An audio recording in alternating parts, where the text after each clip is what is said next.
Alright, today is Sunday the 23rd of September 2018 and I'm here to help my friend Karen and Dima clean their windows. Now, in a former life, I used to clean windows and it probably saved my life because I was at a very, very low ebb. I didn't really have any money. I borrowed 100 quid off of a mate to get a squeegee and an applicator and a bucket and a ladder, and I went round and knocked on people's doors and said, "Can I clean your windows please?" Or, "Do you need your windows cleaned?" or whatever.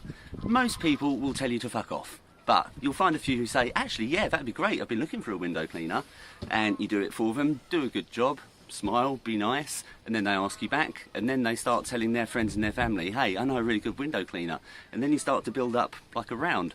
So I made that my business for a couple of years, something like that, and it really dug me out of a hole. So I'm going to show people how to clean windows properly. So it's a good idea to get yourself some pro kit. This is not really expensive. It's made by a company called Unga, which, I don't know if you can see the logo on there. Unga's good stuff. Proper things like this, you get like squeegees from, I don't know, pound shops or something like that, but not really any good because you can't change the rubber. These have got a clip in, so you can replace the rubber when it gets worn out, and you buy good quality rubber, and then when you need an extra bit you just cut it off. Now, one of the first mistakes that people make when they're cleaning windows is they put their eco-friendly washing up liquid into the bucket and then pour the water onto that, and you can just get a load of froth and foam. Get the water in there. Don't know if you can bring the camera over here a bit. Get the water in there. Get the applicator nice and wet. Draw the liquid over the applicator because you want the soap actually in the applicator. In the water's not really any good. It needs to be in this. So you put it on there, rub it all in, like so.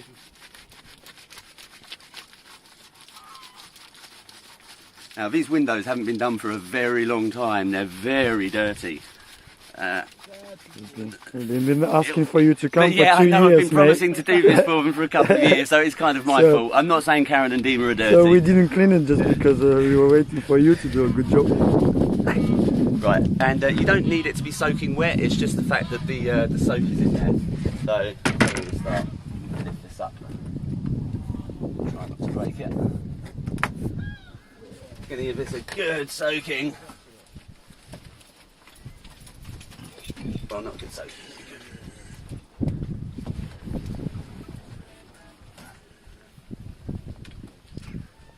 Right, I know that this is going to take more than one run over because it's really quite dirty. So the technique, it's a little bit like Tai Chi or something with the squeegee. Because what another mistake that people make is if you do it like this, you end up with streaks and marks. What you ideally need to do is do it all in one smooth motion, like so.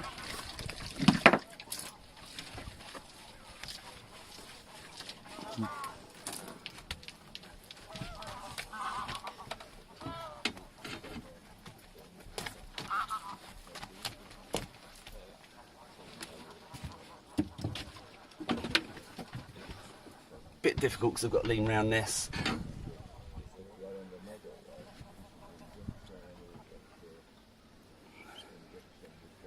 Yeah, usually I'd like to do this without something in the way, but these are the circumstances that we're in.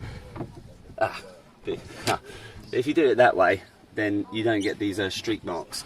Now, this window, as I've been explaining to Dima, it really needs to do the inside and the outside. Something else that I'll show you that's a neat trick, because if you've got windows that haven't been done for a very long time, you'll get these kind of like really grained in sort of like kind of marks on it, and this applicator just won't get it off. There's a tool for it, which is this. This will hold a razor blade in it. Unfortunately, I've bought the wrong kind of razor blades with me, so I'm not really going to be able to use it in the way that I ideally normally would like to.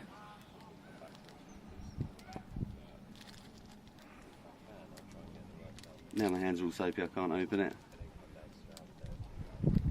It's a shame we have to do everything in one take. But we don't cut out the mistakes on SquatFixers, we leave them in because it's real life. So what I'm going to have to do is,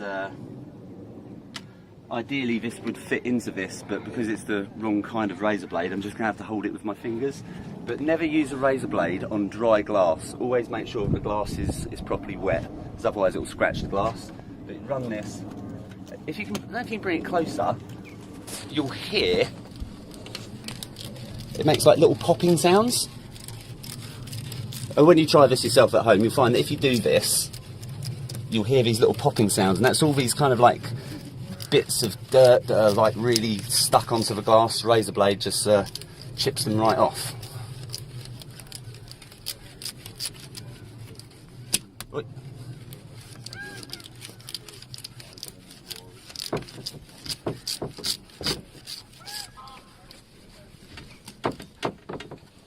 Right, now I can squeeze that off.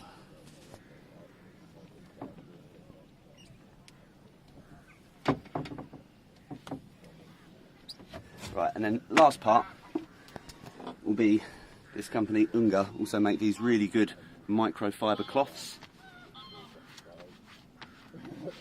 Don't really want to get too much soap in it. But use a, don't just sort of like scrunch it up like this, because it's not going to do any good. You have to kind of fold it a little bit.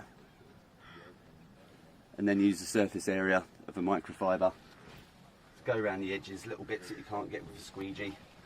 I forgot to bring with me some things that are not microfibers, but just sort of like rags, because then you wipe off, if you've got a window at home on a house, you wipe off on the bottom of the windowsill, not with a good quality expensive microfiber like this, but just use an old rag or something to wipe off the bottom.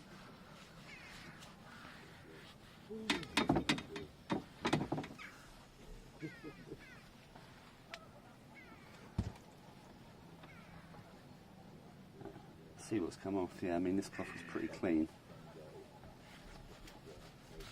Even now, yeah, still get little marks on it. That probably needs a couple of goes. So the outside of that window is now perfectly clean. Unfortunately, it doesn't look fantastically clean because there's dirt on the inside as well. So you really need to do both sides. Once you've done both sides, then you can just sort of like maintain it. Maybe only do the inside once every 6 months or once a year. But when you do windows which haven't been done for a very long time, you really do need to do the inside and the outside for it to look like a proper job. So that's it for this episode of SquatFixers. Thank you very much for watching.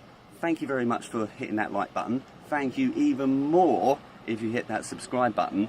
For people that don't know, I need to get to 1,000 subscribers.